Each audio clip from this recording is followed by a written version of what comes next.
Hey everybody, welcome to another Money Reviews. Today we're checking out this Blackhawk smoke pouch in OD green. So in an effort not to dox myself like I did in the first iteration I tried to film this, I'm going to take it out and move this aside. So, Blackhawk smoke pouch. Why would you like it? Why wouldn't you like it? It is a nice pouch.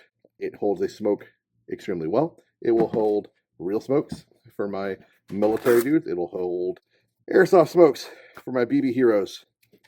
And it is a nice size for a smoke pouch. When you get the smoke out, it does collapse in pretty small. It doesn't take up a ton of real estate. Now, there has been some changes to this pouch. I got this from Amazon because I wanted specifically the Blackhawk pouch. I like the lid, but I also liked it because the Blackhawk pouch is supposed to only take up one channel of real estate in the back, or really technically two, but only had one PAL's little Molly strap on the back. This design has changed, as you can tell. There's two back here now. So this newer style, newer iteration from Blackhawk actually is a proper two-channel design. I liked the original because I got this for a very specific purpose and a specific spot, which I'm going to show you the original in a moment so you can see what I'm talking about.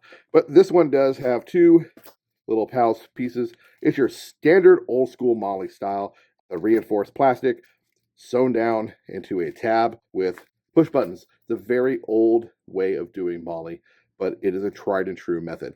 On the rear, you do have one 1-inch strip of webbing sewn down in the center to form your little PALS channels, and then you have your push tabs buttons right there. These things. Some people like these, some people don't. I've become accustomed to not running pouches with snaps, but that is the way, the old way. It's how it works. So it's not a bad design feature by any means. The material of the pouch is like a ripstop Cordura. It almost looks like light lock, but it's not. But you can see the ripstop grid in the pouch, the pattern of the material. I believe it feels like it's maybe a double layer. Ooh, that might be double layer. So this may be a double layered 330 denier ripstop. I can't tell. Oh no, wait, oh, yeah, there is a double layer here. You can kind of see what I'm talking about. So that is one layer of fabric. It's very thin. And on the inside is another layer of fabric. So they did double this up, this ripstop material. On the inside of the pouch, I don't think I can get it to flip all the way out. We do have these 1-inch webbing pieces here. Kind of hard to see, but they're there. And that is for a spoon on a smoke. Supposed to be able to slide it in there for extra support. I will not lie to you, I've never done that. You even got one here, so we got it. Or however you want to orientate the smoke. You can orientate it with the spoon going through there, or coming through either side. Never did that. All the times I carried a smoke grenade, I just threw it in the pouch. I didn't want anything to snag up or be silly. It does have a drain hole in the bottom. It is color matched. It's OD green, matches the pouch. And the pouch is a nice, rich olive drab. The lid is made out of, looks like 2-inch? Yeah, 2-inch webbing. And then it's just kind of a little hook here sewn down. And then you got Blackhawk's newest label with their new phone number here. Unlike their old stuff, you can usually tell the generations of Blackhawk pouches by the label itself. The label will go with different colorations and different phone numbers. The old 757 phone numbers, Virginia Beach, that's the old school Blackhawk days. Now, I thought I would talk to you and show you the other pouch. So, I bought this specifically because it said it was multi in the color, so I assumed that meant multi-cam. Silly me. It's OD green, but that doesn't really matter. The old one was OD anyway. So this is the older pouch.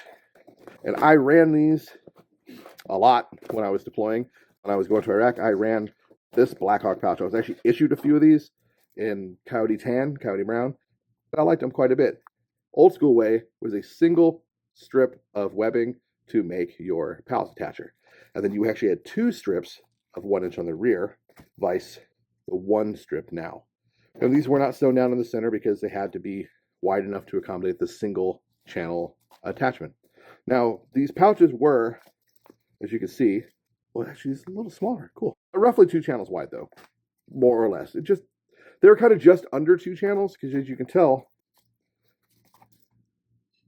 they've actually made the pouch bigger by about 1/4 inch. That's kind of neat. That change in sizing, though, really has no bearing on the type of grenades it can hold. It still holds a standard military smoke grenade just fine, or this EG-18X, as you can see. The lid is pretty much the same design. It's that 2-inch piece of webbing. You okay? My son was dying, but he has resurrected himself. It has the old Blackhawk label in here, and you cannot read it anymore. This was a Virginia Beach labeled Blackhawk pouch. It is dead. I only know that because this is a really old pouch. I've had it for a very long time. It was OD green. I did spray it to kind of be a little less green at the time to kind of work on my other stuff. Like I said, most of the pouches I had were Coyote Tan. A couple were green, as you can see. We sprayed them up. Internally, the pouches are the same, more or less. 1-inch webbing on either side for the spoons. Piece of webbing, that 1/4 inch for the spoon back there.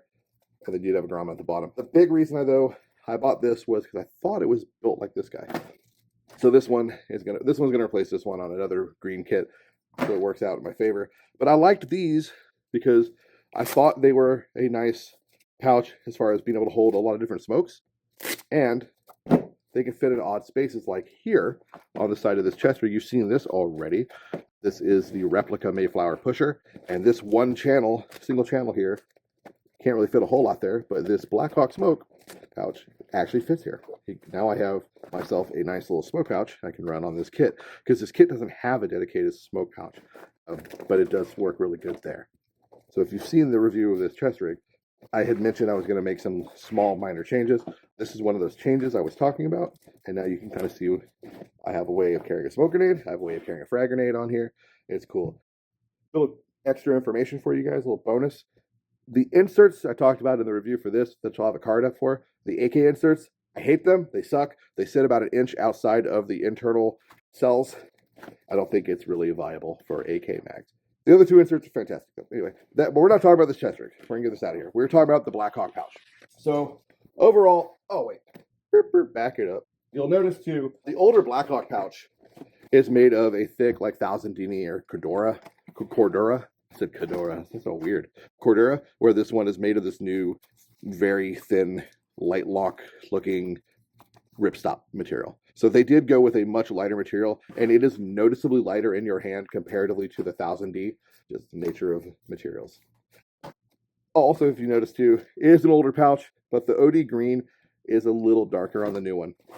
Overall, if you're looking for a simple smoke pouch that you can run with your kit, the new Blackhawk ones are pretty nice. I like them. I don't think they're too crazily over-engineered. They're light comparatively with the new generation of pouches being lighter, and I just think they're fantastic. Anyway, that's all I got, guys. Hope you got something out of this review. As always, man, get out there, be a bunch of dorks, play some airsoft, LARP smarter, not harder. Hope I'll see you on the field. Peace.